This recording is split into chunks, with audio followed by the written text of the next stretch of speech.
Bonjour. On m'avait dit qu'on pouvait poser des questions ici. Mais en fait, justement, j'en ai une question. En fait, je m'intéresse vraiment beaucoup à la santé cardiovasculaire, comme ça se voit. Bref, donc je me demandais, le composé nutritif là, qui, qui diminue l'inflammation, qui abaisse la pression artérielle, ah oui, puis qui diminue le risque d'avoir des maladies cardiaques en améliorant le profil lipidique, c'est quoi déjà son nom? Non? Ok, ok, merci. Je vais y aller, merci. Moi aussi, j'aurais une question. En fait, l'autre jour, à un souper de famille, je parlais avec mes grands-parents, ils m'ont parlé d'un composé nutritif qui était essentiel au développement et au maintien du cerveau. En plus, qui contribue à la mémoire, à la concentration et à la prévention de maladies neurodégénératives comme l'Alzheimer. Le problème, c'est que je me souviens plus du nom. Est-ce que vous le savez?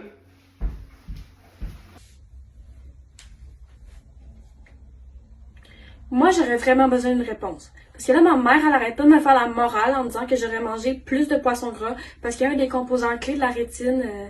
Je me rappelle plus trop du nom, là, mais il joue un rôle super important dans la prévention de la dégénérescence maculaire liée à l'âge. Mais l'affaire, là, c'est que moi, j'aime pas ça, le poisson. Alors, je me demandais s'il y avait une solution pour encore avoir le composé nutritif, mais dans quelque chose d'autre. Auriez-vous une idée, ça pourrait être quoi?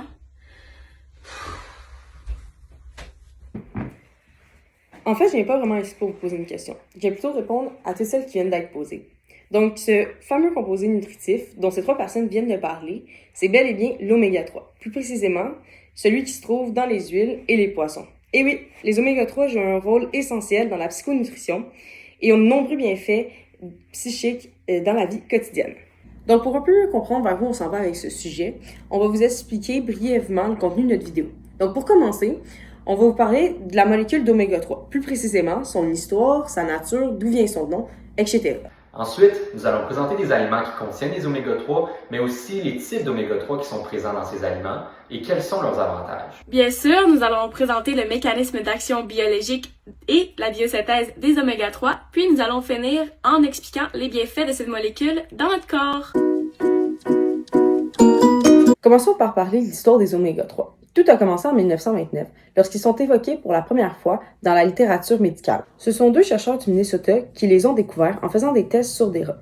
Ce qui est arrivé, c'est qu'ils se sont rendus compte que l'absence d'acide gras polyinsaturé ralentissait la croissance des rats, en plus de causer des inflammations de la peau. Au départ, ils pensaient que c'était un manque de vitamine E, mais ils vont se rendre compte avec des expériences que c'était pas le cas. C'est seulement en 1964, avec des avancées technologiques, que plusieurs acides gras vont être découverts, dont les oméga 3, qui vont prendre le nom d'ALA, donc acide alpha-linolénique. Ensuite, au cours des années 60-70, des chercheurs découvrent d'autres sortes d'oméga 3, qui sont les EPA, donc acide eicosapentaénoïque, et les DHA, acide docosahexaénoïque. Au final, dans les années 70, les scientifiques concluent que la balance du rapport entre les oméga 3 et les oméga 6 est déterminante pour le fonctionnement général de l'organisme. C'est bien beau parler de la découverte des oméga 3, mais je pense que là, il est temps qu'on rentre dans le vif du sujet. En commençant par, vous la présenter, là. C'est bon, oméga 3, tu peux t'en venir. Bon, ce sera pas long, là, je vais aller la chercher quand même un peu longue, là, ce sera pas long.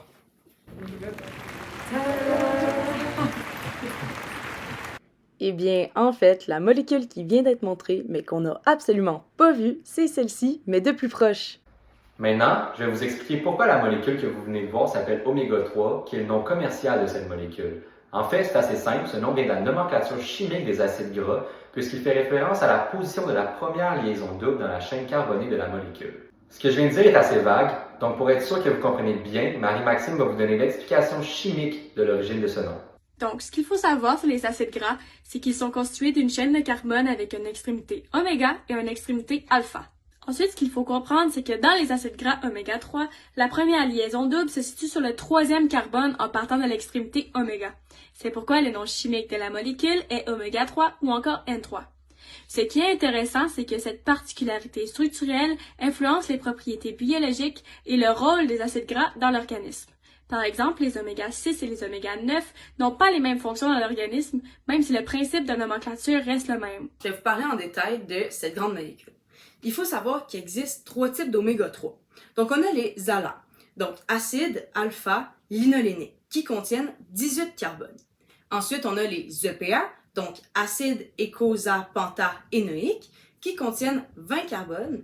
Et on a les plus longs qui sont les DHA, donc acides docosahexaénoïques, qui contiennent pour leur part 22 carbones. Pour montrer l'hybridation de chaque carbone, je vais prendre comme exemple l'oméga 3 de type ALA, parce que c'est le moins long vu qu'il y a 18 carbones, mais vraiment le principe reste le même pour les autres types d'oméga 3.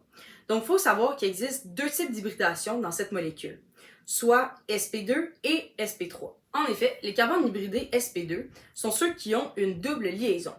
Donc en partant du côté oméga, on a les carbones 3 et 4, 6 et 7, 9 et 10, et finalement on a le carbone 18. Pour tous les autres carbones, leur hybridation est sp3. Pour tous les types d'oméga 3, il n'existe aucun carbone asymétrique puisque les deux règles ne sont pas respectées. La première, qui est qu'il ne doit pas être impliqué dans une liaison double, et la deuxième est qu'il doit être lié à 4 groupes ou atomes différents. Maintenant, allons voir les liaisons doubles plus en détail. Alors, dans les oméga 3, toutes les liaisons doubles sont en configuration 6, c'est-à-dire que leurs deux atomes d'hydrogène se trouvent du même côté du plan formé par la double liaison carbone-carbone. De plus, si on regarde chaque oméga 3, on remarque qu'ils ont tous le même groupe fonctionnel qui est un acide carboxylique ou COH à l'extrémité alpha de la molécule. Quand on parle de polarité, on parle souvent de soit polaire, soit non polaire. En ce qui concerne cette molécule, il y a les deux. En effet, la partie non polaire de la molécule est la queue hydrocarbonée, puisqu'elle est composée d'une longue chaîne de carbone et d'hydrogène. Il est possible de le prouver en calculant la différence d'électronégativité qui est de 0,35.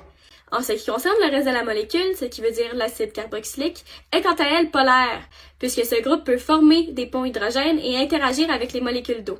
Mais, malgré la présence de groupes carboxyliques, les acides gras oméga 3 sont considérés non polaires en raison de leur longue chaîne carbonée qui domine la structure. Je vais continuer en vous parlant de la solubilité des oméga 3. Comme Marie vient de le dire, le groupe carboxylique dans cette molécule est polaire, ce qui lui donne une certaine solubilité dans l'eau, puisqu'il peut interagir avec les molécules d'eau. Cependant, cette solubilité est limitée par la grande partie non polaire de la molécule, qui est la queue hydrocarbonée. Donc, ça explique un peu pourquoi les oméga 3 peuvent être solubles dans des solvants organiques non polaires, comme dans les huiles, mais qui peuvent aussi avoir des interactions dans des milieux polaires. De plus, il faut savoir que les oméga 3 sont des acides gras essentiels. Ça veut dire que notre corps ne peut pas les produire seul, donc il faut qu'on les obtienne par l'alimentation.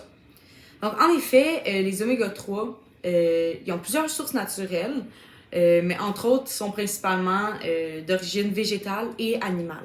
Mais inquiétez-vous pas, ceux qui cherchent une option végétalienne, il y en a aussi dans les algues marines. En parlant d'alimentation, allons voir de plus près les aliments qui contiennent les oméga 3 en grande quantité. Donc sans surprise, les poissons gras sont riches en oméga 3 de type EPA et DHA.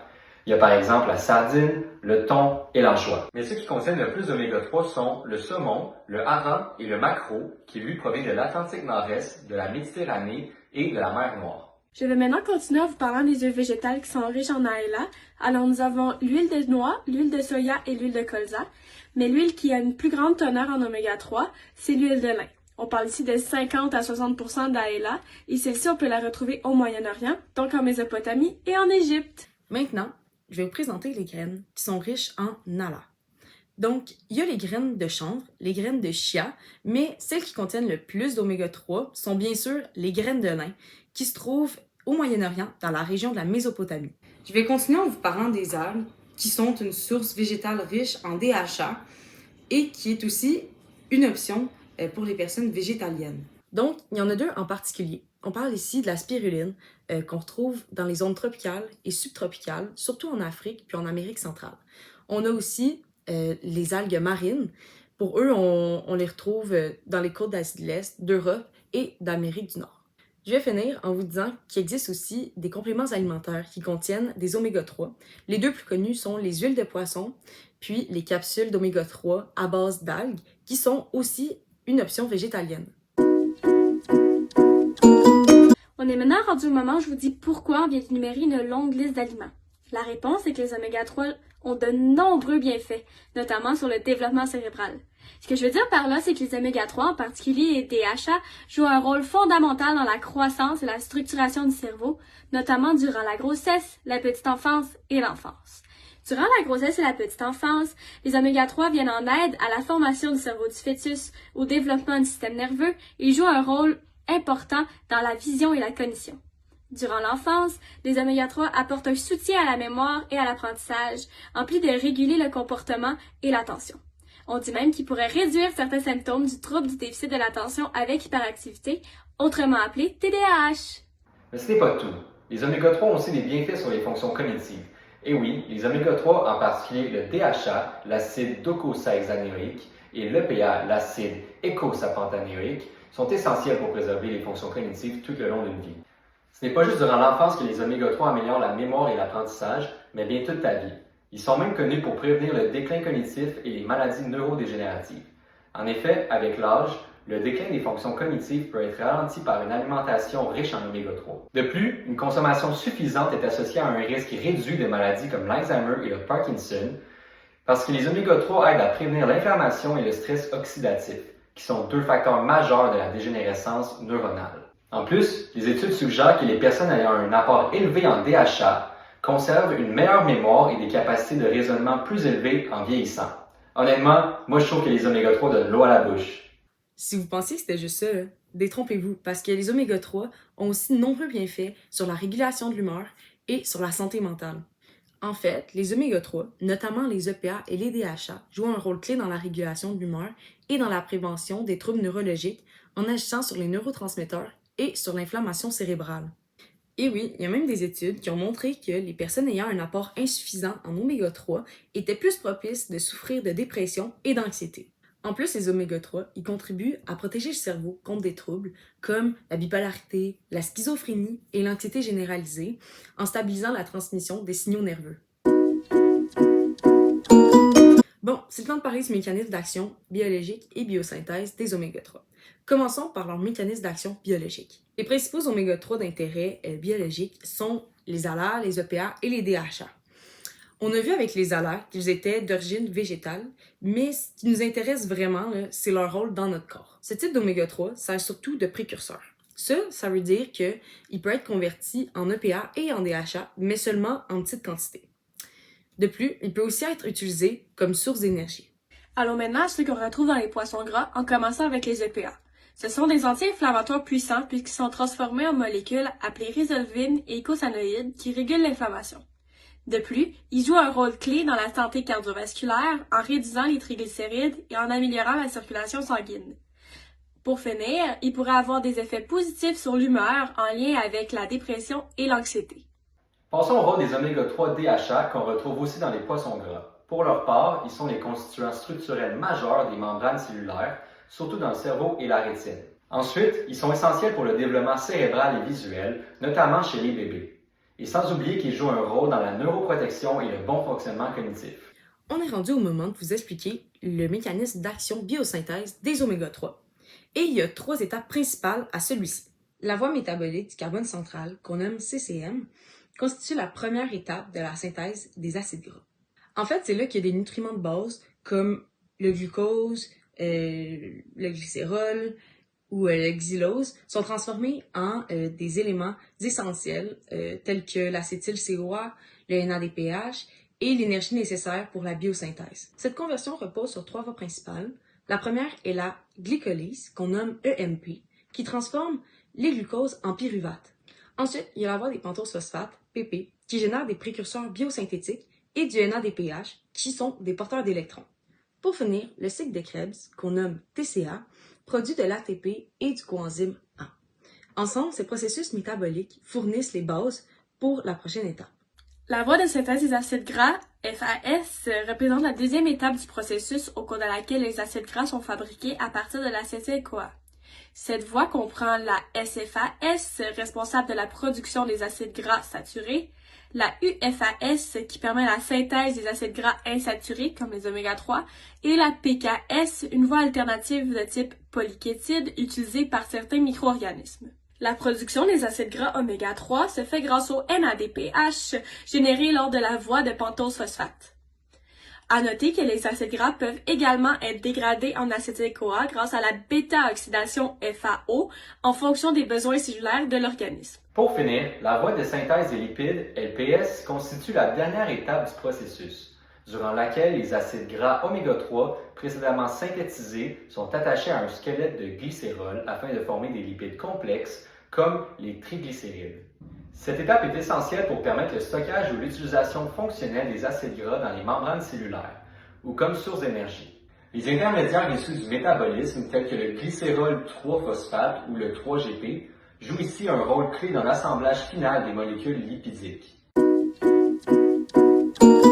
J'imagine que vous aussi, vous vous demandez s'il y a une certaine limite à cette miraculeuse molécule. Eh bien, laissez-moi vous dire que oui, il y en a bien une. Selon les autorités de la santé, la recommandation quotidienne pour un adulte en oméga 3 est d'environ 1,1 à 1,6 g de type ALA par jour. Ensuite, on a d'environ 250 à 500 mg par jour d'EPA et de DHA. Et pour les suppléments thérapeutiques, comme pour le cœur ou pour l'inflammation, on parle ici de 2 à 3 grammes par jour d'EPA/DHA. Au-delà de 3 grammes par jour d'EPA et de DHA, on parle surtout dans les compléments, il peut avoir des effets secondaires qui peuvent apparaître. En cas d'excès, les effets indésirables possibles sont premièrement le risque de saignement accru. En effet, puisque les oméga 3 ont un effet fluidifiant sur le sang, s'il y a une trop grande dose d'oméga 3 dans le sang, cela peut augmenter le risque d'hémorragie, surtout si vous prenez déjà des anticoagulants comme de l'aspirine ou des AVK. Deuxièmement, il y a des risques de troubles digestifs en cas de surdosage en capsule. Par exemple, vous pourriez avoir des nausées, de la diarrhée, des reflux gastriques, puis un goût de poisson persistant. Et troisièmement, si vous consommez plus de 5 grammes d'oméga 3 par jour pendant une longue période, ça pourrait ralentir certaines des réponses immunitaires, même venir à supprimer certaines fonctions immunitaires. Donc faites attention à la quantité que vous prenez. Si je peux vous donner un conseil, privilégiez les oméga 3 naturels, donc ceux qui se retrouvent dans les poissons, les graines, les huiles végétales, puis réservez les compléments à haute dose pour des cas peut-être plus spécifiques.